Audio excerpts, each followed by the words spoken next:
अस्सलामु अलैकुम वरहमतुल्लाहि वबरकातुहू।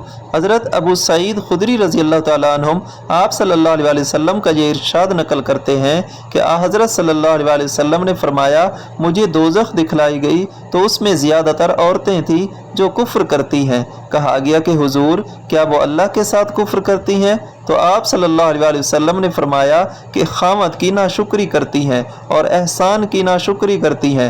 अगर तुम उम्र भर उनमें से किसी के साथ एहसान करते रहो, फिर तुम्हारी तरफ से कभी कोई उनके ख्याल में नागवारी की बात हो जाए तो फौरन कह उठेंगी कि मैंने कभी भी तुझसे कोई भलाई नहीं देखी। इसी तरह अगर तमाम वालिदैन अपनी औलाद की परवरिश इस्लामी असूलों के ऐन मुताबिक करें तो ऐसी नागवारी की बातें कभी भी नहीं होंगी। दुआ है कि अल्लाह ताला तमाम मुसलमान औरतों को अपने खामदों का फर्माबरदार बनाए, आमीन। आप सल्लल्लाहु अलैहि वसल्लम ने फरमाया कि सरसब्ज़ व शादाब रहे मेरा वो उम्मती जो मेरी बात सुने और आगे दूसरों तक पहुँचा।